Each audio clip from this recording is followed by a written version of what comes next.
Hello दोस्तों, नमस्कार। Santoshi IAS में आप सभी का एक बार फिर स्वागत है। आज आपका कुछ एक्स्ट्रा लेक्चर लेकर आया हूं मैं। यहाँ पर कुछ ऐसे टॉपिक हैं जहाँ पर आपके पेपर में इस बार जो आपका लोअर पीसीएस का पेपर होने वाला है, वहाँ पर ये क्वेश्चन बनने की संभावना है। और पिछले भी आपके पेपर में यहाँ से क्वेश्चन बने हुए हैं। चाहे आपका इंटेलेक्चुअल राइट टॉप में कॉपीराइट हो, पेटेंट हो, ट्रेड मार्क हो, जीआई टैग हो, आपका ट्रेड सीक्रेट हो, और प्लांट ये वैरायटी फार्मर राइट हो, तो इन सबके से रिलेटेड आपका क्वेश्चन आज का मिलने वाला है। इन सब क्वेश्चन को कर लीजिए, हो सके आपका, क्योंकि यहाँ पर जिस प्रकार के आपके पोस्ट हैं उस प्रकार के ये क्वेश्चन बनने वाले ही हैं। तो यहाँ पर चलते हैं, हम शुरू करते हैं। बहुत ज़्यादा नहीं, 30 क्वेश्चन है। इन 30 क्वेश्चन में इन सभी टॉपिक को हम यहाँ पर रिवीजन कर लेंगे इसी क्वेश्चन के थ्रू। तो चलते हैं, हम यहाँ पर देखते हैं पहला क्वेश्चन क्या कर रहा है। अगर अच्छा लगेगा तो लाइक शेयर सब्सक्राइब जरूर कर दीजिएगा। ठीक है, तो देखते हैं यहाँ पर क्या कर रहा है। पहला क्वेश्चन हमारा यहाँ क्या कर रहा है। पहला क्वेश्चन हमारा क्या कर रहा है, कह रहे हैं कि जो भारत में भौगोलिक संकेतक है, जियोग्राफिकल इंडिकेशन है, टैग की शुरुआत पंजीकरण अवधि कितने वर्ष की होती है। अब जितने जो जीआई टैग होता है, इसकी शुरुआत जो होती है ये कितने वर्षों की होती है। जैसे आपको कोई जीआई टैग मिल गया किसी का, अब आप कहेंगे ये जो जीआई टैग मिला है ये कितने वर्षों के लिए कराया जाता है। तो जीआई टैग को 10 वर्षों के लिए किया कराया जाता है। कितने वर्षों के लिए? 10 वर्षों के लिए। अब इसका एक अधिनियम आया था, उस अधिनियम का नाम भी याद रख लेंगे। कौन से अधिनियम के तहत ये कराया जाता है, तो ये अधिनियम कौन सा है, एक मिनट। हाँ, अधिनियम कौन सा है आपका, तो इसका अधिनियम का नाम है रजिस्ट्रेशन। तो ये याद रख लेंगे, रजिस्ट्रेशन। तो रजिस्ट्रेशन, रजिस्ट्रेशन और संरक्षण अधिनियम, और संरक्षण अधिनियम, इसी के तहत क्या किया जाएगा, अधिनियम। इसी के तहत अधिनियम 1999, इसी के तहत जो जीआई टैग दिया जाता है 10 वर्षों के लिए दिया जाता है। इसके बाद फिर 10 वर्षों के बाद क्या किया जाता है, आफ्टर 10 वर्ष, ठीक है, आफ्टर 10 ईयर, इसके बाद क्या किया जाता है, रिन्यू किया जाता है। ठीक है, तो ये याद रख लेंगे क्या है, आफ्टर 10 ईयर के बाद ये क्या किया जाता है, रिन्यू किया जाता है। बस ये इतना याद रख लेंगे जीआई टैग के बारे में। और जो जीआई टैग में रिसेंट में जो भी चीजें होती हैं उनको भी याद कर लेंगे, कौन कौन सी चीजें अभी जीआई टैग प्राप्त हुआ है। यहाँ से देखते हैं नेक्स्ट क्वेश्चन। कह रहे हैं कि निम्नलिखित में से कौन सा व्यापार रहस्य, ठीक है, ट्रेड सीक्रेट का उदाहरण है। अब देखिए, ट्रेड सीक्रेट का कौन सा उदाहरण है। अब बताइए यहाँ पे कौन सा आंसर होगा आपका। तो ट्रेड सीक्रेट का अगर हम उदाहरण देखते हैं तो यहाँ पर आपका कोका कोला का गुप्त फार्मूला है। ये देखिए, the Coca Cola, the formula of the Coca Cola. तो कोका कोला का ये जो गुप्त फार्मूला है, ये आपका ट्रेड सीक्रेट का फार्मूला। अब देखिए, ट्रेड सीक्रेट होता क्या है। देखिए, ये एक ऐसी व्यावसायिक तकनीक होती है जिसमें क्या होता है, जो कंपनी होती है, जो कंपनी होती है वो अपनी जानकारी, क्या होती है, कंपनी अपनी जानकारी नहीं देती। जैसे क्या होता है, जैसे यहाँ पर कोका कोला ने क्या किया है, अपने जिसका फार्मूला होता है, ठीक है, क्या होता है, जो फार्मूला होता है वो फार्मूला को पेटेंट नहीं करवाया था। ठीक है, पेटेंट नहीं करवाया, कोको कोला ने अपने फार्मूला को पेटेंट नहीं करवाया है। क्यों पेटेंट नहीं करवाया है, क्योंकि अगर वो पेटेंट कर देता अपना फार्मूला तो उसको जो पेटेंट किया जाता है उसको क्या करना होता है, पब्लिक करना होता है। इसीलिए क्या होता है, उसने पेटेंट नहीं करवाया। और जो पब्लिक जब हो जाता है तो उसके बाद वो 20 साल बाद खत्म हो जाता है, जो भी चाहे जो उसको बना सकता है। अब यहाँ पर क्या होता है, ट्रेड सीक्रेट में, ट्रेड सीक्रेट में वो क्या होता है, 100 से अधिक वर्षों के लिए उस कोका कोला कंपनी को सुरक्षित रहता है। तो ये याद रख लेंगे, यहाँ ट्रेड सीक्रेट का यही महत्व है कि यहाँ पर कोई भी फार्मूला है, कोई भी आपने प्रोडक्ट बनाया है, अब उसकी रेसिपी नहीं, जैसे क्या होता है, जब आपने देखा होगा जो फूड ब्लॉगर होते हैं वो कहते हैं कि ये हम अपने कहाँ से लेकर आए हैं, ये हमारे घर का चाट मसाला है, या कोई भी मसाला है, ये हमारे घर का चाट मसाला हो, चाहे वो दुकान का ही कहते हैं हमारे घर का है। ठीक है, सीक्रेट चाट मसाला, वो किसी को बताते नहीं, ना उसको पेटेंट करवाए हैं। क्या वो अपना चाट मसाला पेटेंट करवाए? नहीं, वो अपना खुद का उनका होता है। तो वो क्या होता है, अगर वो पेटेंट करवा देंगे, तो पेटेंट करवाएँगे तो उसको क्या करना पड़ेगा, सब जो जब पेटेंट करवाएँगे तो सार्वजनिक करना पड़ेगा हम इस चाट मसाले में क्या-क्या डाल रहे हैं। अगर कोका कोला कंपनी अपना ये बता देती है कि हमारा ये स्वाद क्यों आता है, क्यों लगता है कोका कोला ही आप पी रहे हैं, तो वो सबको सार्वजनिक करना पड़ेगा कि इसमें कौन-कौन से चीज़ें आपकी मिलाई जा रही हैं। तो इसीलिए नहीं ये किया जाता पेटेंट, ठीक है? और ये ट्रेड रहस्य, व्यापार रहस्य का एक उदाहरण होता है, तो ये याद रख लेंगे। जैसे हम बासमती चावल की अगर हम बात करते हैं, तो बासमती अगर चावल देखते हैं, तो इसको जीआई टैग मिला है। क्या याद मिला है? जीआई टैग में जियोग्राफिकल इंडिकेशन मिला है आपको ये, जो 10 वर्षों के लिए दिया जाता है। फिर 10 वर्षों के बाद रिन्यू किया जाता है। 1999 के तहत धारा के तहत अधिनियम के तहत दिया जाता है। अब नाइकी का जो लोगो है, नाइकी का लोगो कैसे बनता है? ऐसे बनता है ना? तो ऐसे बनता है। तो नाइकी का लोगो ऐसे बनता है, तो ये जो नाइकी का लोगो है, इसको क्या किया है? ये ट्रेडमार्क है। कौन-सा है? ये ट्रेडमार्क है, ये याद रख लेंगे। नाइकी का लोगो एक ट्रेडमार्क है और बासमती चावल एक जीआई टैग है। चलते हैं नेक्स्ट क्वेश्चन देखते हैं हमारा। करें भारत में पौधों की किस्म और कृषक अधिकार संरक्षण क्या करें, protection of plant varieties and farmer rights करें, act was enacted in India in which year, करें अधिनियम किस वर्ष पारित हुआ, ये बताइए ये अधिनियम किस वर्ष पारित हुआ। तो जो भारत सरकार ने किसान और उसके जो जो पादप होते हैं, मतलब पेड़ पौधों के ब्रीडर्स को के अधिकारों को, जैसे क्या कंपनी अगर अपने अधिकार को सुरक्षित कर रही है कि हमारा ये अधिकार है, तो ऐसे किसान भी तो अपने अधिकार को सुरक्षित रख सकते हैं कि हमने इस पौधों को, इस ब्रीड को हमने उगाया है, हमने ये डेवलप किया है इस टाइप का ब्रीड को। तो वो किसान का भी अधिकार होता है कि वो अपने जो उसका राइट्स है उसको वो सुरक्षित करे। तो भारत सरकार ने क्या किया? भारत सरकार ने क्या किया? इसी के लिए 2001 में एक पीपीवी एंड एफआर एक्ट लाया। पीपीवी मतलब प्रोटेक्शन ऑफ प्लांट वैरायटी। क्या है? यहाँ लिखा गया है protection of plant varieties and farmer right act. ये लाया, कौन लाया? भारत सरकार ने लाया, जिससे किसानों के अधिकार को क्या है? सुरक्षा मिली। क्या है? किसानों के अधिकार को सुरक्षा मिली। तो ये कब लाया गया? ये 2001 में लाया गया। कब? 2001 में लाया गया। जिससे किसान अपने जो उनका पारंपरिक बीज है, बहुत से ऐसे होते हैं जो पारंपरिक बीज हैं, जैसे जो बड़ी-बड़ी कंपनियां होती हैं वो पारंपरिक बीज नहीं यूज करती हैं, वो हाइब्रिड बीज यूज करती हैं। लेकिन किसानों के पास पारंपरिक बीज होता है, वो उसका अधिकार, उनको पूर्ण अधिकार प्राप्त होता है। तो ये याद रख लेंगे, ये 2001 में आया। अब यहाँ बताइए भारत में पेटेंट की सुरक्षा अवधि कितनी होती है? जो भारत में जो protection of plant patent in India term कितना होता है ये बताना है। भारत में पेटेंट की सुरक्षा अवधि कितनी होती है? तो भारत में जो पेटेंट की सुरक्षा अवधि होती है ये 20 वर्ष होती है। कितनी होती है? ये कितनी होती है? ये 20 वर्ष होती है। अब देखिए पेटेंट का अधिनियम कौन है? ये 2 चीज़ें याद रख लें। अभी हमने यहाँ पूछा आपसे पेटेंट की सुरक्षा की अवधि कितनी, जैसे आपने कोई सामान बनाया तब उसके आपने पेटेंट ले लिया। क्या ले लिया?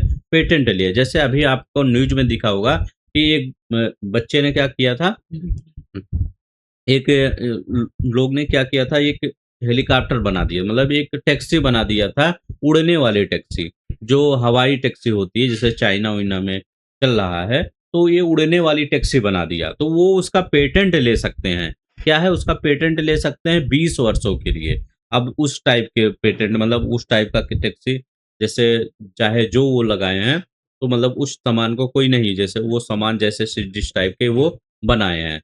तो याद रख लेंगे वो क्या कर सकते हैं, पेटेंट ले सकते हैं कि नहीं कि उन्हीं का कॉपी कोई कर लिया, तो ऐसा नहीं कर सकते। अब देखिए ये 20 ईयर्स के लिए होता है, कितने? 20 ईयर्स के। अब पेटेंट अधिनियम क्या है ये भी याद रख लेंगे, पेटेंट अधिनियम।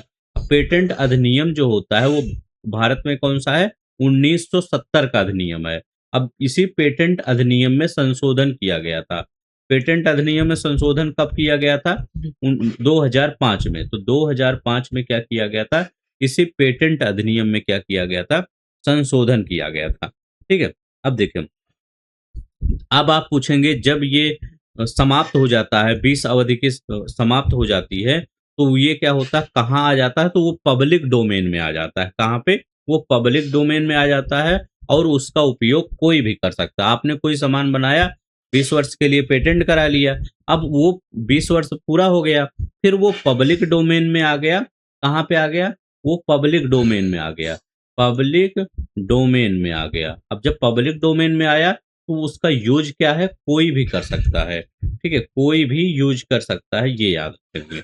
बस पेटेंट अधिनियम 1970 याद रख लेंगे। एक संशोधन हुआ था यहाँ पे, यहाँ संशोधन 2005 में हुआ था, ये याद रख लेंगे। बस आगे बढ़ते हैं। पांचवा क्वेश्चन। अब देखिए, ये वाला आपको सिंबल दिख रहा होगा, ये वाला सिंबल जिसमें आर रहता है, एक गोले के अंदर रहता है। आर प्रतीक का उपयोग केवल उसके स्वामी द्वारा किया जाता है। जो आर होता है, किस लिए किया जाता है? इसको क्या बोला जाता है? आर को, इसको बोला जाता है रजिस्टर्ड ट्रेडमार्क। क्या बोला जाता है? रजिस्टर्ड ट्रेडमार्क बोला जाता है। अब देखिए, आर का उपयोग कब किया जाता है, ये बताना है।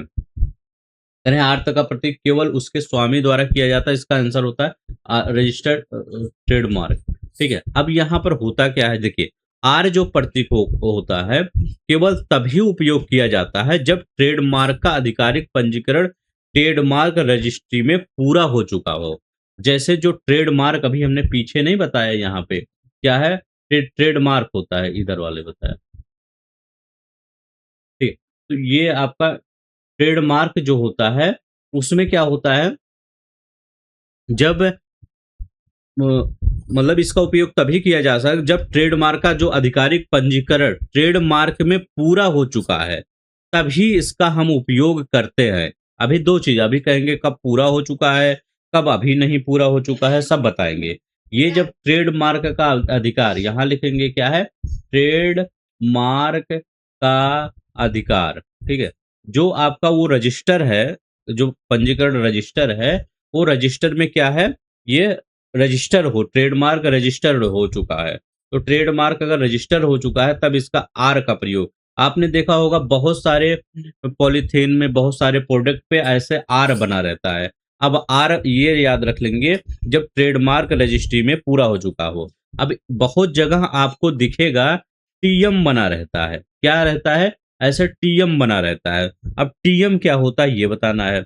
जब टीएम है, जब ट्रेडमार्क विचाराधीन होता है। क्या होता है? जब ट्रेडमार्क विचाराधीन होता है, तो विचाराधीन धीन होता है। तो जब टीएम लिखा रहता है, तो टीएम मतलब क्या होता है? जहां कहीं भी आप देखिए कि टीएम क्यों लिखा गया है, तो आप कहेंगे टीएम इसलिए लिखा गया है कि जब ट्रेडमार्क विचाराधीन होता है, जैसे आपने कहा कि हमारा ये ट्रेडमार्क रजिस्टर कर दीजिए हमारे नाम से, लेकिन अभी वो विचार चल रहा है, तब आपका टीएम लिखा जाता है। अब एक और जो होता है, एक कौन सा होता है? एक होता है ये ऐसे करके कॉपीराइट। ठीक है, ऐसे सी बन के, ठीक है, ऐसे करके कॉपीराइट, ये सी होता है। अब कॉपीराइट के लिए होता है क्या? तो ये कॉपीराइट जो होता है आपका, ये अ, कोई आपका चीज यूज ना कर पाए। अच्छा, ये कॉपी के लिए होता है। ठीक है, मतलब कॉपीराइट के लिए ये होता है। अच्छा बताइए, मान लीजिए कोई संगीत, मान लीजिए आपने कोई गाना बहुत अच्छा गाया, ठीक है, कोई अच्छा गाना गाया, कोई रिकॉर्ड किया गाना, अब वो गाना कोई और भी ना गा पाए, तो ताकि आप ही का गाना वो रहे ना, नहीं तो सभी लोग उसको गाना, उसके लिए क्या सिंबल होता है? उसके लिए सिंबल होता है पी, और उसको अंडर ये ऐसे गोले कर देते हैं। ठीक है, पी अंडर गोला कर देते हैं, ये होता है। कॉपीराइट के लिए ये होता है। अगर ट्रेडमार्क विचाराधीन है, तो ये टीएम होता है। क्या होता है? ये टीएम होता है। और ट्रेडमार्क का अधिकार अगर मिल चुका है, तो वो आर होता है। तो यहाँ पर हर चीज देख लीजिएगा कौन किसका प्रतीक कैसे होता है।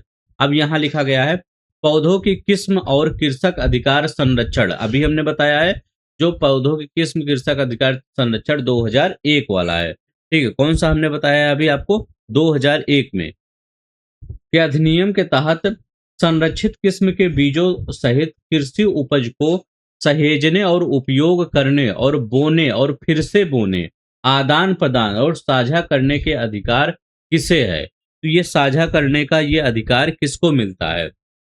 तो ये किसानों को मिलता है। किसको मिलता है? ये किसानों को मिलता है। याद रख लेंगे कौन सा अधिनियम था? जो आपका अधिनियम 21 था। और ये कौन से किसके थ्रू मिलता है? ये धारा 39 के तहत मिलता है। तो याद रख लेंगे धारा 39 के तहत मिलता है। इसमें किसान क्या होता है? अपनी उपज उपज के जो बीज होते हैं उसको सहेजने, दोबारा से रख सकते हैं, वह अन्य किसानों से अदला बदली कर सकते हैं, भले हुई वह जो किस्म है किसी कंपनी द्वारा पंजीकृत ही क्यों ना हो। ठीक है, वो जो किस्म है किसी कंपनी द्वारा पंजीकृत क्यों ना हो, लेकिन ये जो आपका धारा 39 है ये संरक्षण देता है। लेकिन एक शर्त होता है, किसान संरक्षित जो ब्रांड के नाम से पैकेट का अपने व्यावसायिक रूप में उपयोग या बेच नहीं सकते हैं। ठीक है, तो ये याद रखेंगे। तो यहाँ किसानों का होगा। अब देखिए, मूल साहित्यिक करें, मूल साहित्यिक नाटकीय संगीतमय और कलात्मक कृतियों को के तहत को किसके तहत संरक्षण प्राप्त है? ठीक है, बताइए ये किसके तहत ये संरक्षण प्राप्त है?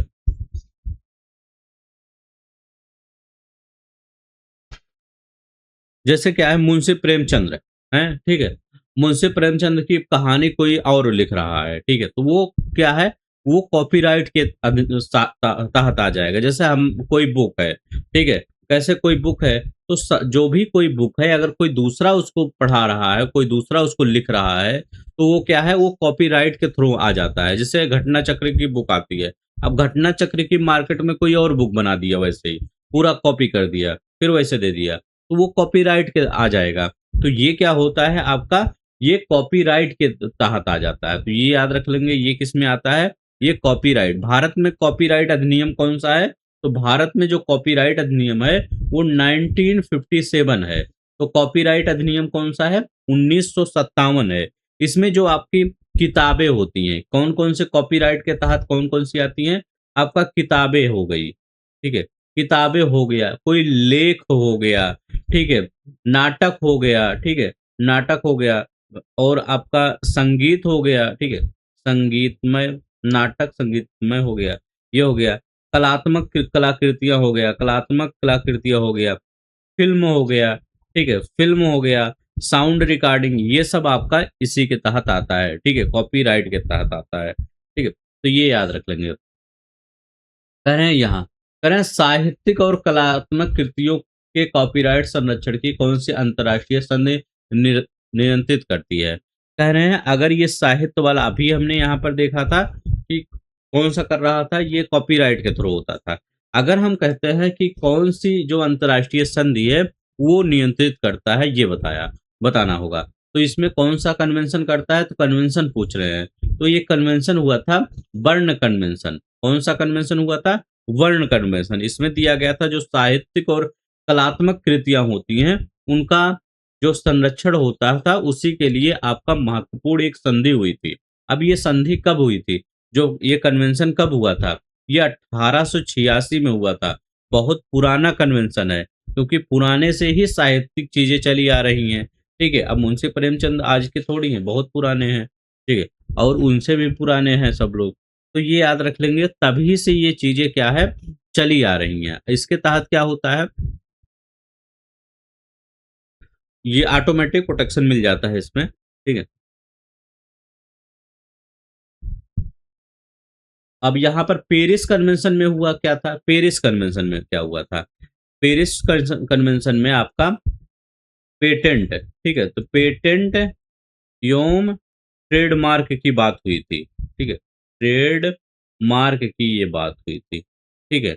अब देखिए मैड्रिड प्रोटोकॉल में हुआ था, ठीक है, मैड्रिड प्रोटोकॉल का क्या हुआ था? इसमें ट्रेड मार्क का अंतरराष्ट्रीय, ठीक है, क्या है, अंतरराष्ट्रीय पंजीकरण हुआ था, अंतरराष्ट्रीय पंजीकरण, ठीक है, तो ये हुआ था आपका, ये याद रखें, ट्रेडमार्क का अंतरराष्ट्रीय पंजीकरण मैड्रिड प्रोटोकॉल में हुआ था।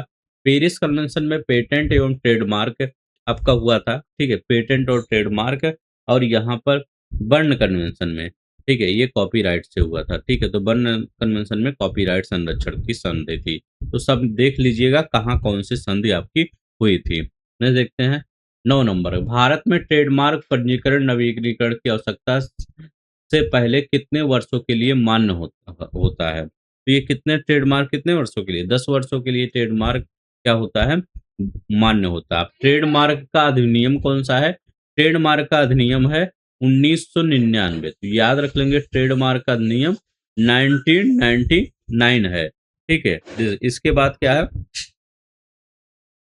हाँ, हम कहाँ से चल रहे थे, हम यहाँ चल रहे थे कि ये आपका 10 वर्षों के लिए होता है और इसका अधिनियम क्या है, इसका अधिनियम 1999 है। अब आप दो चीजें याद रखेंगे, एक क्या होता है, एक आपका पेटेंट होता है, पेटेंट होता है, ठीक है, यहाँ बिंदी रहे यहाँ नहीं, पेटेंट होता है, और दूसरा क्या होता है, दूसरा सेकंड आपका होता है ट्रेडमार्क। दोनों में अंतर क्या होता है, ट्रेडमार्क बताइए, दोनों में पेटेंट और ट्रेडमार्क में अंतर क्या होता है ये बताइए। अब देखिए, जो ट्रेडमार्क होता है, ट्रेडमार्क कितने 20 साल,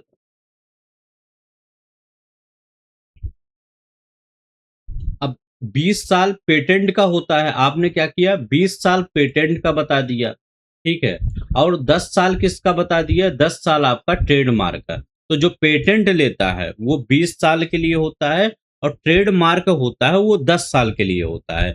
लेकिन ये एक बात इसमें ये याद रख लेंगे, पेटेंट की तरह जो ट्रेडमार्क होता है 20 साल में समाप्त नहीं, जैसे आपका पेटेंट होता है 20 साल में समाप्त हो जाता है, ठीक है, इसके बाद उसका पब्लिक डोमेन में आ जाता है। हमने पेटेंट के बारे में ये बताया था, पेटेंट 20 साल के लिए होता है, फिर 20 साल के बाद वो पब्लिक डोमेन में आ जाता है।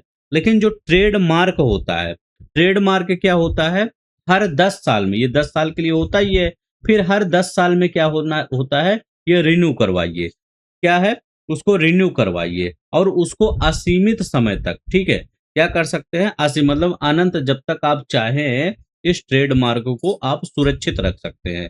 तो आपने देख लिया कि पेटेंट और ट्रेडमार्क में अंतर क्या होता है, यही होता है कि पेटेंट 20 साल के लिए होता है, ट्रेडमार्क 10 साल के लिए होता है।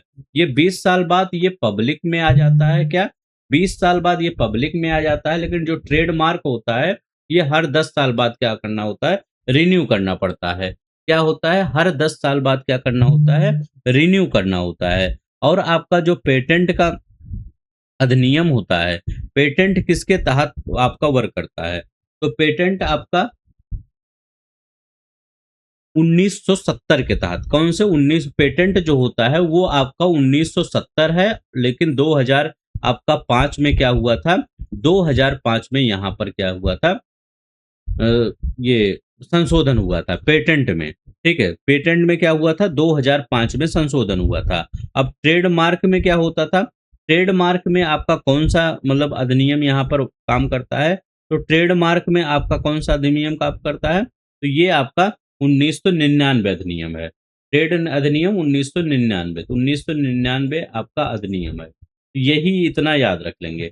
मैं आपसे पूछूं कि ट्रेडमार्क अधिनियम कौन सा है, तो ट्रेडमार्क अधिनियम 1999 है, जो 10 वर्षों के लिए देता है, 10 वर्ष बाद पुनः उसको नवीकरण किया जाता है, रिन्यू किया जाता है, और असीमित समय के लिए रखा जाता है। और पेटेंट 20 साल के लिए होता है, और ये इसका अधिनियम कौन सा है, 1970, पेटेंट अधिनियम कौन सा है, 1970 है, 2005 में संशोधन हुआ था, इस 20 साल के लिए ही होता है, 20 साल बाद वह ये आपका पब्लिक में आ जाता है। तो पेटेंट और आपका ट्रेडमार्क में अगर कोई पूछे तो आप बता दीजिएगा कि अगर टी क्या होता है, टी मतलब आप 10 याद रख लेंगे, ठीक है, T10, एक T20 होता है ना, T20 जो आईपीएल होता है, और T10 क्या होता है, T10 आपका क्या होता है, वो ट्रेडमार्क होता है, T10 भी होता है ना, जो गली T10 एक क्रिकेट ये भी होता है। और जो आईपीएल, अब देखिए आईपीएल में पी बीच में है, तो पी 20 कर दीजिएगा, ठीक है, आईपीएल में पी 20 बीच है ना, पी है ना, तो P20 का आईपीएल P20 क्रिकेट है ना, 20-20 ओवर का होता है ना, तो ऐसे कर दीजिएगा ताकि याद हो जाए। अब याद इसका अधिनियम कैसे याद रख लेंगे, 1900 पेटेंट मतलब 1970, क्या याद रख लेंगे 1970, और इसका ट्रेडमार्क 1999 याद रखेंगे। सिर्फ याद करवाने का ये तरीका है। चलते हैं न देखते हैं, यहाँ पर देखते हैं। जब कोई पेटेंट धारक, जब पेटेंट नाम आ जाए तो 20 याद रख लेंगे और 1970 याद रख लेंगे। पेटेंट धारक पेटेंट अवधि बढ़ाने के लिए उत्पाद में मामूली बदलाव करता है। पेटेंट अवधि बढ़ाने के लिए उत्पाद में मामूली बदलाव करता है, इस प्रक्रिया को क्या कहा जाता है? कहता है हमारा पेटेंट बढ़ा दीजिए और उत्पाद में जो उसका होता है मामूली बदलाव करता है, तो इस प्रक्रिया को पेटेंट क्या कहा जाता है? तो इस प्रक्रिया को पेटेंट एवर ग्रीनिंग कहा जाता है। पेटेंट एवर ग्रीनिंग कहा जाता है, ये याद रख लेंगे। क्या है? Patent evergreening. अब देखिए यहाँ पर क्या है, मान लीजिए एक दवा कंपनी है, अपने 20 साल का एक पेटेंट को खत्म होने से बचाने के लिए उसका एक 20 साल का मतलब दवा बना रहा है, लेकिन अब 20 साल बाद वो क्या हुआ, वो खत्म होने से बचाने की, ताकि वो 20 साल बाद क्या है, वो पब्लिक में आ जाएगा। तो वो क्या करेगी, जो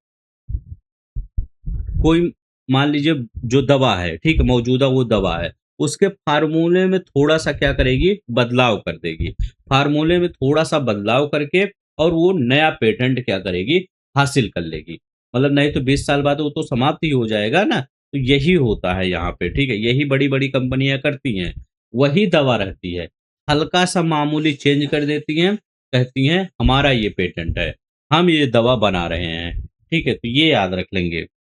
लेकिन ये गलत होता है, इसीलिए क्या किया जाता है, भारतीय पेटेंट अधिनियम धारा 3D याद रख लेंगे। भारतीय अधिनियम अ, पेटेंट अधिनियम धारा 3D ऐसी एवरग्रीनिंग को रोकता है। एवरग्रीनिंग अलग चीज, मतलब जो एवरग्रीनिंग है ये आपका क्या है, ये ये जो एवरग्रीनिंग है ये गलत चीजें है, ये सही चीज नहीं है। क्योंकि मान लीजिए एक कंपनी है और वो दवा कितने का बेच रही है, वो दवा बेच रही है 1000 का दवा बेच रही है वो। अब 20 साल तक इस दवा पेटेंट मिला है एवरग्रीनिंग का, मतलब वो 20 साल तक ये बेच रही है। अब सोच रही है कि हम पेटेंट एवरग्रीनिंग कर लें। पेटेंट एवरग्रीनिंग करने के लिए क्या होगा, एक फार्मूला थोड़ा सा चेंज कर देगा, ये ठीक है, ये दवा कंपनी थोड़ी से फार्मूला चेंज कर देगा, फिर पेटेंट एवरग्रीनिंग हो जाएगा। अब जब पेटेंट एवरग्रीनिंग हो जाएगा, फिर वही 1000 में दवा बेचेंगे, ठीक है, या बढ़ा देंगे या कम कर देंगे, इनके ऊपर है। तो ये क्या होगा, वो पब्लिक में नहीं आ पाएगा। ठीक है, इसी यही अधिनियम क्या होता है, जो भारत सरकार का पेटेंट अधिनियम 3D है, 3 क्लॉज डी, ये रोकता है कि पेटेंट एवरग्रीनिंग ना होने दिया जाए।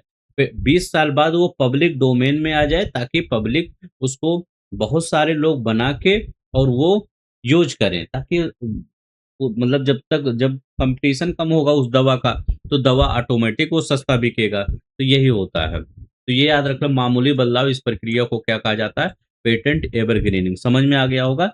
चलते ना, अच्छा लग रहा होगा, लगेगा मैं आपके लिए कुछ नया चीजें लाया हूँ। प्लीज लाइक से सब्सक्राइब जरूर करिएगा। भारत में भौगोलिक संकेत जीआई टैग प्राप्त करने वाला पहला उत्पाद कौन सा था? करें, भारत में जो जीआई टैग प्राप्त हुआ था, पहला उत्पाद कौन सा था? तो भारत में जो पहला जीआई टैग, वो दार्जिलिंग चाय को प्राप्त हुआ था। किसको? दार्जिलिंग चाय को। 2004-5 में क्या हुआ था, 2004 और 5 में प्राप्त हुआ था। ठीक है, तो ये याद रख लेंगे, 2004 और 5 में दार्जिलिंग चाय को भारत का पहला जीआई टैग प्राप्त हुआ। किसके? 1999 के तहत प्राप्त किया जाता है। नेक्स्ट देखते हैं हमारा यहाँ क्या है। कह रहे हैं व्यापार रहस्य, ट्रेड सीक्रेट, पेटेंट और कॉपीराइट से किस प्रकार भिन्न है? ये देखिए, हमने व्यापार रहस्य के बारे में बताया, ट्रेड सीक्रेट, पेटेंट और कॉपीराइट, ये किस प्रकार से अलग है, ये बताना है।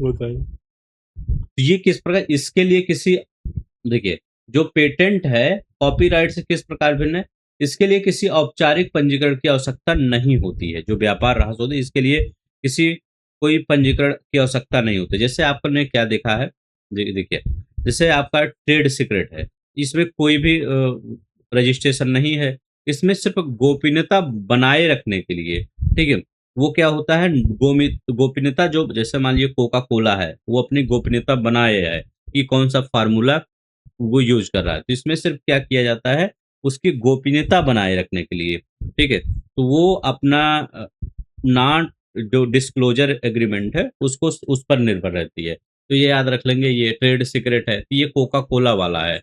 अब कॉपीराइट क्या होता है, कॉपीराइट क्या होता है, कॉपीराइट से किस प्रकार से भिन्न है, तो आपको अगर पेटेंट करवाना है या ट्रेडमार्क हासिल करना है तो आपको क्या करना होगा, सरकारी दफ्तरों में जाना होगा, उसकी जानकारी देना होगा, ठीक है, तो ये याद रख लेंगे क्या होगा, वो दफ्तरों में आवेदन करना होगा, उसका रजिस्ट्रेशन करना होगा, हर चीज करना होगा, तो ये याद रख लेंगे, वो पेटेंट होता है और ट्रेड सीक्रेट होता है, इसमें कोई औपचारिक पंजीकरण नहीं होता है, बस इतना ही इसमें अंतर था और कुछ नहीं। करें भारतीय कॉपीराइट अधिनियम 1957, क्या कर रहे हैं, भारतीय कॉपीराइट अधिनियम 1957, पेटेंट अधिनियम कौन सा था, पेटेंट अधिनियम 1970 था। चेंज कब हुआ था, मतलब इसमें संशोधन कब हुआ था, 2005 में संशोधन हुआ था, ठीक है। अगर हम कहते हैं ट्रेडमार्क अधिनियम कब आया था, तो ट्रेडमार्क अधिनियम कब आया था ये बताना है आपको, तो ये अधिनियम आया था 1999 में, तो ट्रेडमार्क अधिनियम आया था 1999 में। अब कॉपीराइट अधिनियम कब आया, 1957 के तहत किसी व्यक्ति द्वारा रचित साहित्यिक कृति के कॉपीराइट की सामान्य अवधि होती है, करें इसकी सामान्य अवधि कितनी होती है ये बताना है, तो इसकी सामान्य अवधि 60 प्लस होता है, लेखक का जीवन काल 60 प्लस होता है, तो उसका जब तक वो लगभग कहा जाता है कि अगर ये कॉपी कोई बुक लिखे हैं तो उसका कॉपीराइट 60 साल का तक दे सकता है, मतलब कोई भी व्यक्ति उसका जो कोई भी साहित्य लिखा होगा उसको कॉपी नहीं कर सकता 60 वर्ष तक, ठीक है, तो 60 वर्ष तक होता है, ये याद रखेंगे, इंपॉर्टेंट क्वेश्चन है। यानी भारतीय पेटेंट अधिनियम, पेटेंट अधिनियम की धारा 84, पेटेंट अधिनियम कौन सा है, 1970 है, धारा कौन सी है, 84 के तहत अनिवार्य लाइसेंस, कंपलसरी लाइसेंस की अनुमति दी देती है, किससे कंपलसरी अनुमति देती, धारा 84 के तहत कौन सा होता है, तो क्या होता है इसमें, जनहित में पेटेंट धारक की सहमति के बिना, क्या करें, जनहित में पेटेंट धारक की सहमति के बिना किसी तीसरे पक्ष को पेटेंट उत्पाद बनाने की, मतलब जो पेटेंट धारक होती है उसमें सहमति के बिना कोई तीसरा जो पक्ष होता है उसको पेटेंट उत्पाद बनाने की सहमति देता है, 84, ठीक है, ये याद रख लेंगे, ठीक है।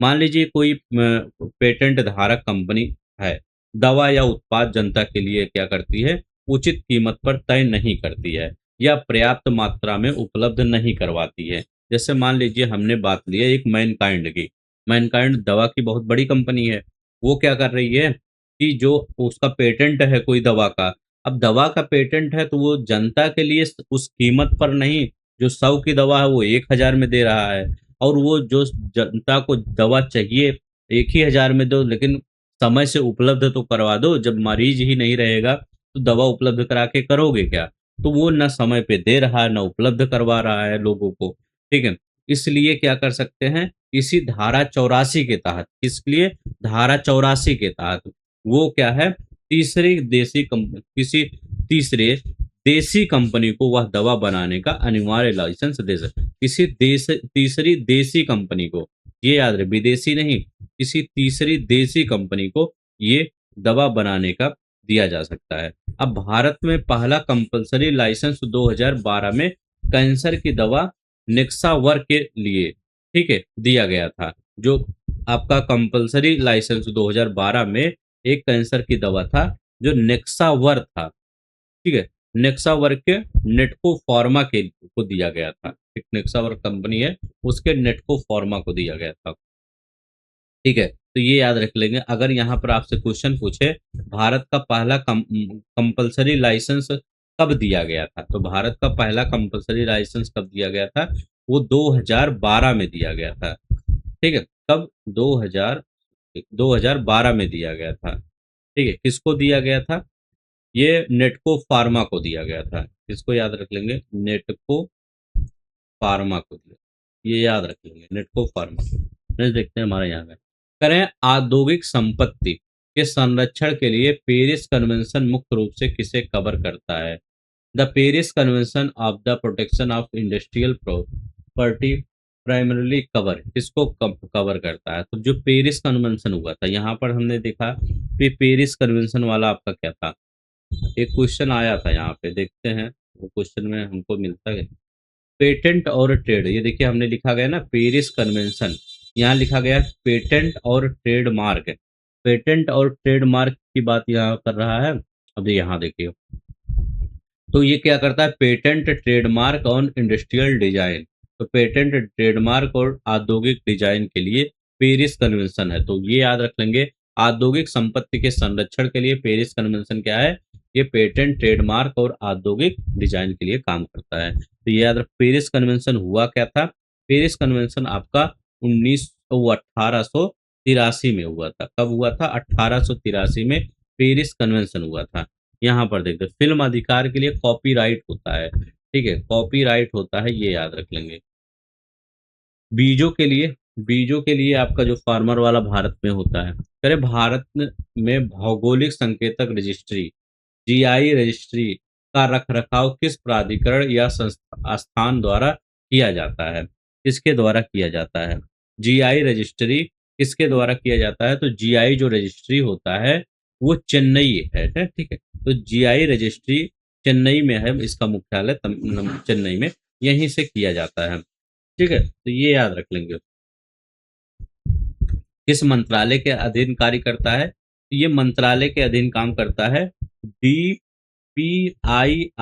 मंत्रालय के अधीन कार्य करता है। उद्योग मतलब इसको कहते हैं क्या, उद्योग और आंतरिक आंतरिक व्यापार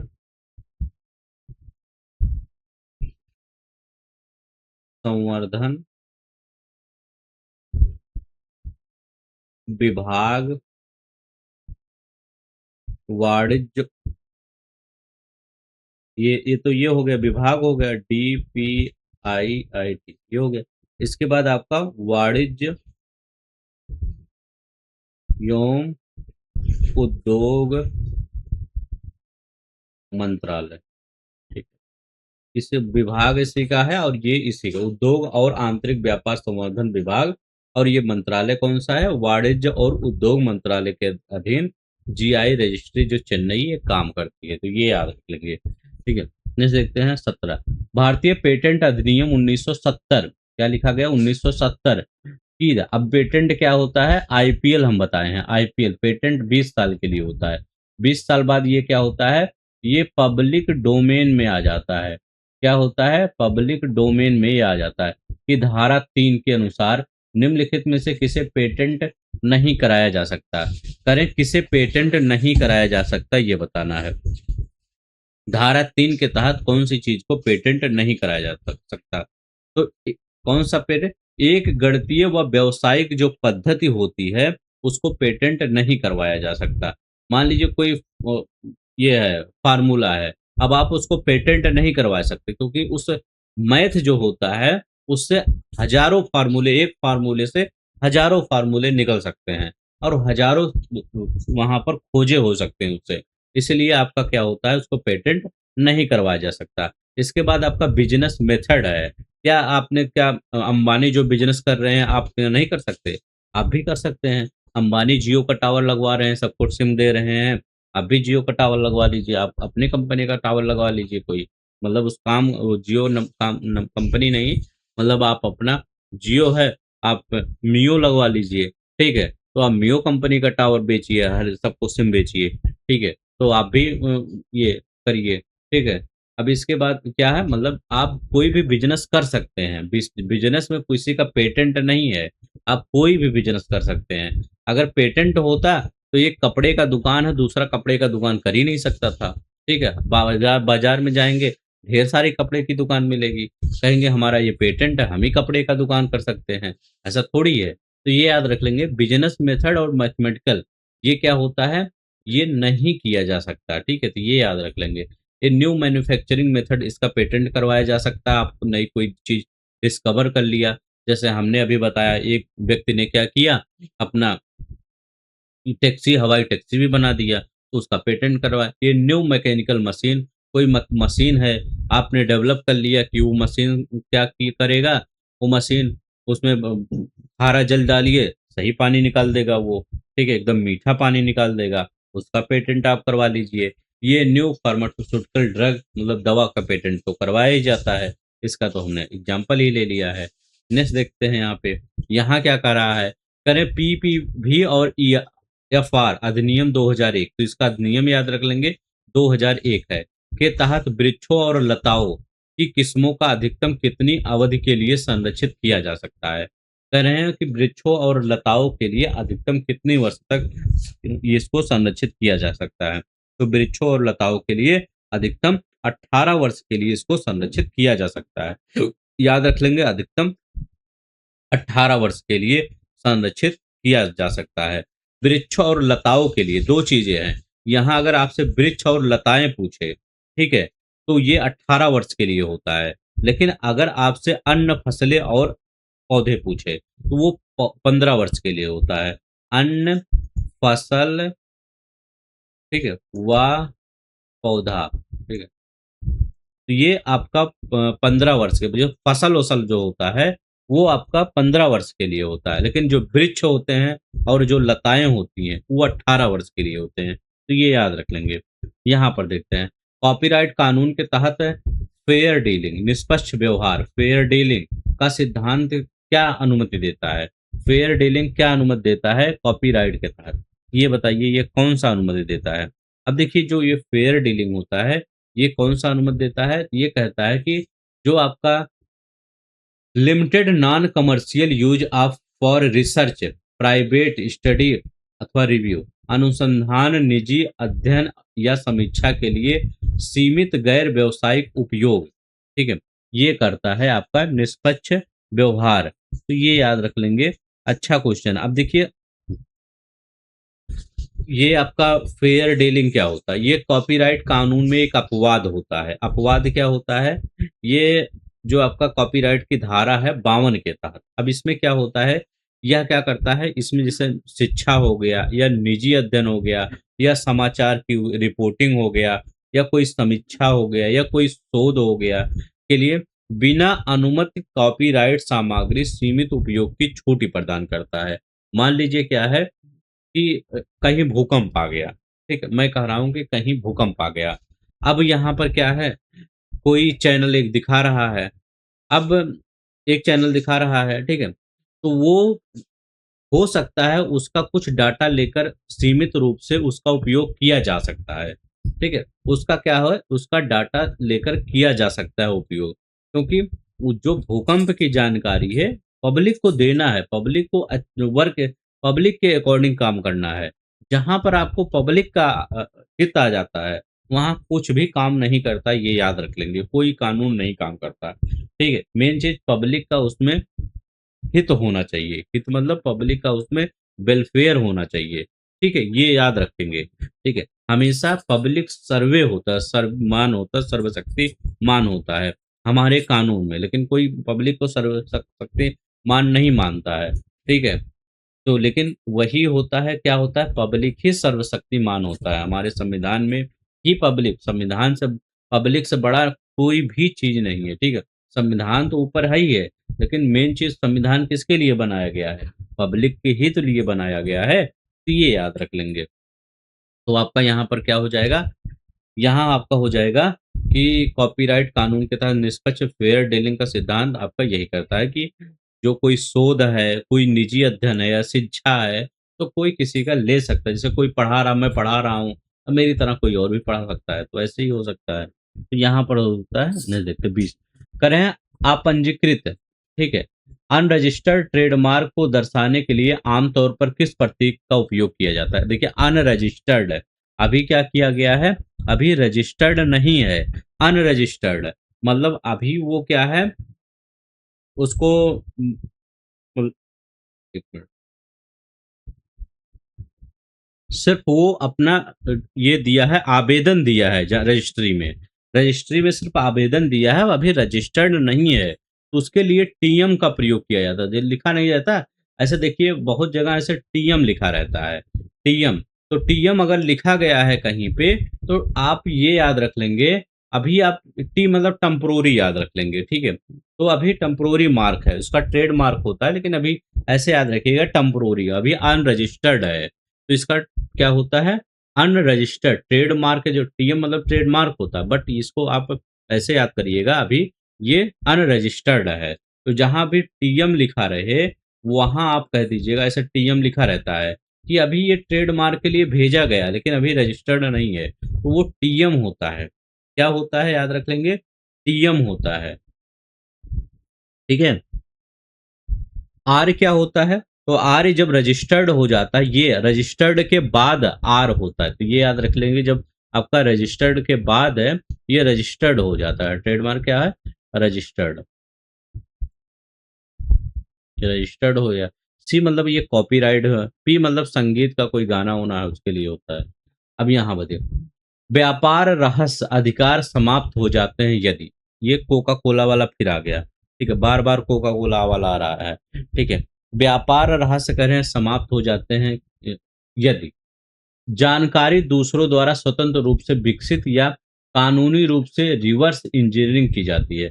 मान लीजिए कोका कोला है, ठीक है, लोग कोका कोला, कोई एक वैज्ञानिक है वो पी रहा है, इसके बाद वो क्या कर रहा है, वो अपनी खुद समझ गया कि इसमें क्या पड़ा है, अब वो एक ऐसा ये कोका कोला बना दिया अपनी कंपनी का कि लोग समझ ही नहीं पा रहे हैं ये कोका कोला है कि ये जो अभी नया बना है ये है, ठीक है। तो वो क्या हो सकता है, व्यापार रहस्य अधिकार समाप्त हो सकते हैं। तो जानकारी दूसरों द्वारा स्वतंत्र रूप से अगर विकसित कर दिया गया और कानूनी रूप से उसमें रिवर्स इंजीनियरिंग कर दिया गया, रिवर्स इंजीनियरिंग भी अगर हो गया तब भी वो क्या होगा, समाप्त हो जाएगा। तो बी वाला आंसर आपका क्या है, ये सही हो जाएगा। क्या है, बी वाला आंसर आपका सही हो जाएगा। क्या होता है नेक्स्ट देखते हैं। कह रहे भारत में पेटेंट देने के लिए निम्नलिखित में से कौन सी शर्त मापदंड नहीं है, पेटेंट देने के लिए कौन सी शर्त मापदंड नहीं है ये बताना है। तो नवीनता होना चाहिए, सही है। आविष्कारिक कदम होना चाहिए, इन्वेंशन स्टेप होना चाहिए, सही है, ठीक है। अब देखिए यहाँ पर करें सौंदर्य, सुंदरता, ये पेटेंट कोई नहीं है, ठीक है। औद्योगिक उपयोगिता, ये तो सही है, ठीक है, ये भी आपका सही। अब कोई कितना भी सुंदर हो, ठीक है, कि मिस वर्ल्ड आ गया, मिस इंडिया आ गया, तो उसका कोई पेटेंट थोड़ी बनेगा। तो याद रख लेंगे, सुंदरता का कोई पेटेंट थोड़ी बनेगा, वो तो भगवान की दिए हुआ चीज बनाया। सुंदरता क्या मनुष्य थोड़ी बनाता है, वो भगवान का दिया हुआ होता है स्वरूप, ठीक है। विश्व बौद्धिक संपदा संगठन डब्ल्यू किसकी एक विशेष एजेंसी है। करेंट जो डब्ल्यू है वो किसकी एक विशेष विशेष संस्था है, एजेंसी है, तो ये किसकी है, ये यूएन की है। तो याद रख लेंगे क्या है, ये यूएन की एक विशेष एजेंसी है, जो 15 एजेंसी होती है यूएन की, उसी की है। अब डब्ल्यू की स्थापना कब हुई थी, इसकी स्थापना 1967 में हुई थी। कब हुई थी, 1967 में। इसका मुख्यालय कहाँ पे है, इसका मुख्यालय जिनेवा स्विट्जरलैंड में है। तो जिनेवा के स्विट्जरलैंड में, ठीक, जिनेवा जिनेवा में है स्विट्जरलैंड के, तो जिनेवा कहाँ है, स्विट्जरलैंड में है, तो याद रख लेंगे जिनेवा में है स्विट्जरलैंड। यहाँ पर देखते हैं नेक्स्ट क्वेश्चन। करें भारत की पारंपरिक ज्ञान डिजिटल लाइब्रेरी टीकेडीएल, भारत की पारंपरिक ज्ञान डिजिटल लाइब्रेरी जो करें टीकेडीएल की स्थापना मुख्य रूप से किसे रोकने के लिए की गई थी। टीकेडीएल की स्थापना मुख्य रूप से किसे रोकने के लिए, अब देखिए इसकी स्थापना हुई थी कब, इसकी स्थापना 2001 में हुई थी। क्या हुआ था, 2001 में किसके द्वारा किया गया था, तो 2001 में CSIR एंड आयुष मंत्रालय के द्वारा किया गया था। किसके द्वारा, आयुष मंत्रालय, इन्हीं के द्वारा किया गया था, आयुष मंत्रालय और CSIR के द्वारा किया गया था। अब देखिए इसका क्या, मुख्य रूप से किसे रोकने के लिए, तो इसको क्या, पारंपरिक भारतीय औषधि ज्ञान की बायोपायरेसी, जैसे बहुत सी चीज हमारे जो ऋषि मुनि थे, वो आजकल का जो आप अंग्रेजी दवा खाते हैं एलोपैथिक दवा, क्या इस पर डिपेंड रहते थे, नहीं, ये तो अंग्रेज आए एलोपैथिक दवा लेके चले आए। अब हम सब क्या कर रहे हैं, थोड़ा सा जल्दी आराम हो जाता है लेकिन वही खाए जा रहे हैं, ठीक है। लेकिन जो हमारे ऋषि मुनि थे, भारत का जैसे आप कह सकते हैं नीम हुआ, ठीक है, नीम हुआ, हल्दी हुआ, ठीक है, नीम हुआ, हल्दी हुआ, तुलसी हुआ, ठीक है। अब ये सब जो चीजें थी, ये सब हमारे यहाँ ये इसकी चीजें डेवलप, अब नहीं, हम नहीं कह रहे हैं कि नीम और जगह नहीं होगा, लेकिन उस नीम से जो दवा बनाने की कार्य प्रणाली थी, वो हमारे आयुर्वेद में, हमारे यूनानी में, हमारे सिद्ध ग्रंथों में ये हुआ, ठीक है। अब इसको क्या किया, जो अब इसको पेटेंट करवाने के लिए पारंपरिक भारतीय औषधि ज्ञान और वायु प्रायरेसी के लिए एक टीके की स्थापना किया गया, पारंपरिक ज्ञान डिजिटल लाइब्रेरी। और क्या किया गया, ये जो इसका है, इसको अंतर्राष्ट्रीय भाषाओं में अनुवाद किया गया और पेटेंट परीक्षकों को उपलब्ध कराया गया। तो ये याद रख लेंगे, ये privacy traditional Indian medicine knowledge, ये याद रख लेंगे। नेक्स्ट देखते हैं, करें पादप किस्म संरक्षण प्रणाली, प्लांट वैरायटी प्रोटेक्शन सिस्टम के तहत किसकी सुरक्षा की जाती है, किसकी सुरक्षा की, जैसे आपका पादप किस्म संरक्षण प्रणाली है ना, तो इस प्लांट वैरायटी प्रोटेक्शन से अब इसमें किसकी सुरक्षा की जाती है, मिट्टी की सुरक्षा की जाती है, मिट्टी के प्रकार की, या नई विशिष्ट एक समान स्थिर पौधों की किस्म की कृषि मशीनरी की, या रासायनिक उर्वरक की, तो ये किसकी सुरक्षा की जाती है, तो इसमें नई विशिष्ट एक समान स्थिर पौधों की किस्म की क्या किया जाता है, यहाँ पर सुरक्षा की जाता है, ठीक है। तो ये याद रख लेंगे, ठीक है। इसमें नई विशिष्ट एक समान और स्थिर पौधों की किस्म सुरक्षा किया जाता है, ये याद रखेंगे, ठीक है। देखिए अब क्या होता है यहाँ पर, डिस्टिंक्ट, यूनिफॉर्म और स्टेबल, ये इन तीनों में क्या होता है, डिस्टिंक्ट में क्या होता है, डिस्टिंक्ट मतलब विशिष्ट में क्या होता है, तो यहाँ क्या होता है, डिस्टिंक्ट में इसमें क्या होता है, मौजूदा जो किस्म होता है उससे अलग हो, ठीक है। जैसे अगर आप इसकी सुरक्षा कर रहे हैं तो मौजूदा किस्म से क्या हो, इसकी अलग हो, मौजूदा किस्म से अलग हो। अगर यूनिफॉर्म की बात करते हैं, यूनिफॉर्म, यूनिफॉर्म के उसके लक्षण एक समान नहीं होना चाहिए, तहत किसकी सुरक्षा की जाती है, तो उसके लक्षण एक समान नहीं होना चाहिए पौधों की नई किस्म के पंजीकरण के लिए। मान लीजिए आप पौधों की नई किस्म का पंजीकरण कर रहे हैं, तो उसकी जो मौजूदा किस्म हो, जैसे आम की किस्म अल्फांसो ना हो, अलग कोई आम का किस्म हो, अलग हो, डिस्टिंक्ट हो। यूनिफॉर्म क्या हो, उसके लक्षण एक समान ना हो, आपके मलिहाबादी आम की तरह ना हो, ठीक है। तो ये याद रख लेंगे, उसके लक्षण एक समान ना हो। अब स्टेबल की, यहाँ पे स्टेबल तीसरा वाला चीज है ना, स्टेबल, तो स्टेबल क्या होता है, स्टेबल मतलब पीढ़ी दर पीढ़ी लक्षण ना बदले। जैसे आज क्या हो रहा है, देखते हैं कोई आम लाते हैं, पहले बहुत बड़ा होता है, फिर धीरे धीरे वो छोटा होता चला जाता है, ठीक है। कोई भी फल क्या है, पहले बड़ा होता है फिर छोटा होता चला जाता है, तो उसका पीढ़ी दर पीढ़ी लक्षण ना बदले। तो यही तीन चीज होता है, डिस्ट्रिक्ट, यूनिफॉर्म, स्टेबल। इसमें क्या होता है, पौधों के नई जो ये पंजीकरण के लिए आवश्यक शर्तें होती हैं। यहाँ देखते हैं, पश्मीना शाल और कंजीवरम सिल्क किस आईपीआर श्रेणी के तहत संरक्षित है, बताइए। पश्मीना शाल और कंजीवरम सिल्क किस आईपीआर श्रेणी के तहत संरक्षित है, ये बताना है।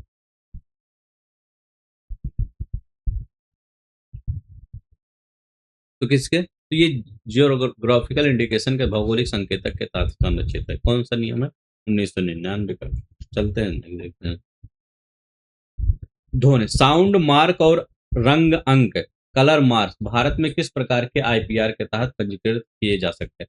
अब देखिए साउंड मार्क और कलर मार्क क्या होता है, जैसे कलर मार्क हमने देखा, जैसे मान लीजिए आपने क्या किया, आपने देखा होगा आईसीआईसीआई जो बैंक है उसका कलर कैसा होता है, हल्का सा थोड़ा सा किस प्रकार का होता है, उसमें नारंगी टाइप का होता है, देखे होंगे। जो बैंक, जैसे आपने एक्सिस बैंक का देखा होगा, कलर किस प्रकार का होता है, लाल रंग का होता है, ठीक है। तो और जो एचडीएफसी बैंक का होता है ब्लू कलर का होता है, वो रंग नहीं होता है।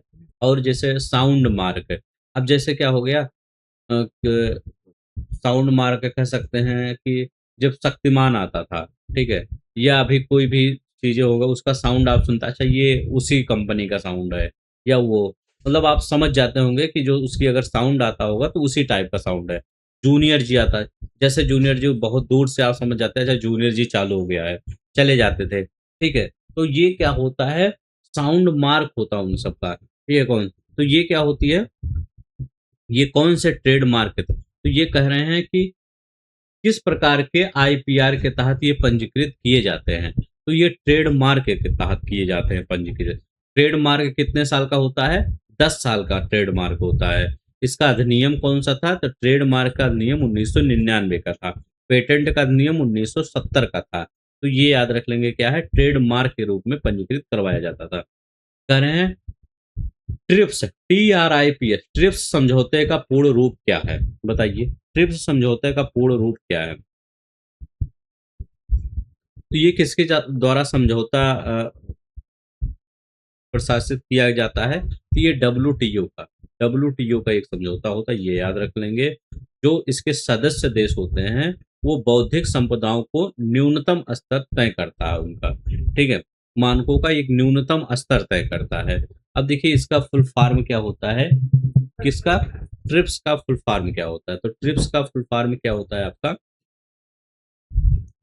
Trade related aspect of intellectual property right, ठीक है।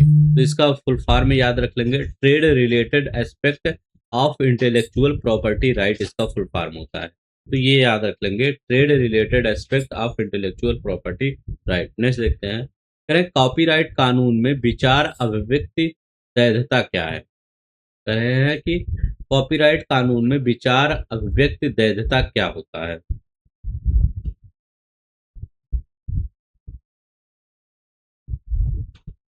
ये क्या होता है? कॉपीराइट किसी विचार की अभिव्यक्ति की रक्षा करता है, स्वयं विचार नहीं करता है। तो ये याद रख लेंगे, विचार, आइडिया, एक्सप्रेशन, ठीक है, डाइकोटोमी, ठीक है। तो ये याद रख लेंगे, ये आपकी जो होता है, किसी विचार की अभिव्यक्ति की रक्षा करता है कॉपीराइट, ना कि विचार करता है। तो ये याद रख लेंगे, ठीक है, किसी विचार की अभिव्यक्ति की रक्षा करता है, ना कि विचार करता है। मैं आपको एग्जाम्पल देता हूँ। मान लीजिए दो प्रेमी जोड़े हैं, ठीक है, दो प्रेमी जोड़े हैं। अब उनकी प्रेम कहानी एक दुखद प्रेम कहानी है, ठीक है, जो एक दुखद प्रेम कहानी है। तो यह एक विचार है, एक आइडिया है, जिस पर कॉपीराइट नहीं हो सकता है, ठीक है। क्या होता है जिस पर कॉपीराइट नहीं हो सकता है? लेकिन अगर हम शेक्सपियर का रोमियो एंड जूलियट नाटक देखते हैं, तो उसमें क्या होता है, उसमें जो अभिव्यक्ति है, एक्सप्रेशन है, जिस पर कॉपीराइट होगा। तो आप अगर कोई प्रेमी जोड़ा है देख रहे हैं, तो वो बहुत दुखद स्थिति में है, तो आप कुछ उसमें बना दिए, कुछ कर दिए, लिख दिए, तो वो कॉपीराइट के तहत नहीं आएगा।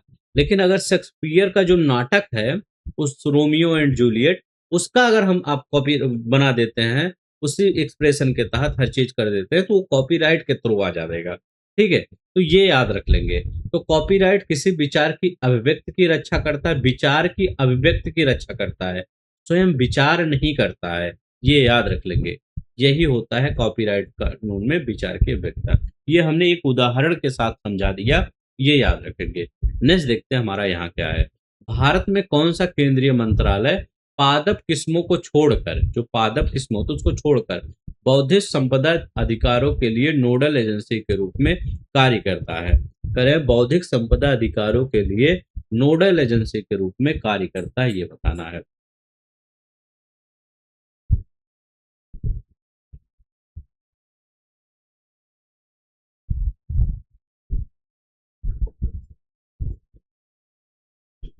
तो नोडल एजेंसी के लिए काम कौन करता है? ये कौन करता है?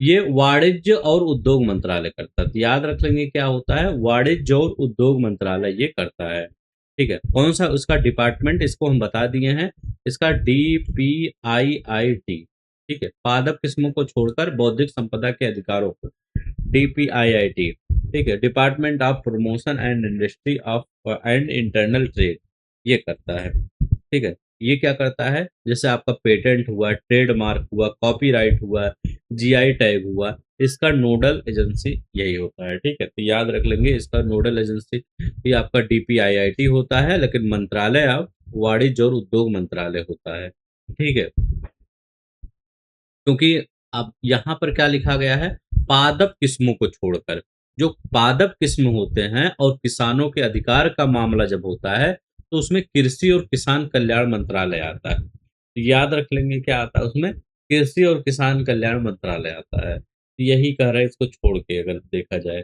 तो यही है, यही आपका था। थोड़ा से अच्छे अच्छे क्वेश्चन थे। ठीक है, जो भी चीजें हैं आपको यहाँ पर करवा दिया गया है। और ये क्या है, बहुत ही यहाँ से क्वेश्चन आपके किसी न किसी पेपर में आ ही जाएंगे। आपके लोअर पीसीएस में बहुत ज़्यादा चांस है यहाँ से आपका पेपर में आए।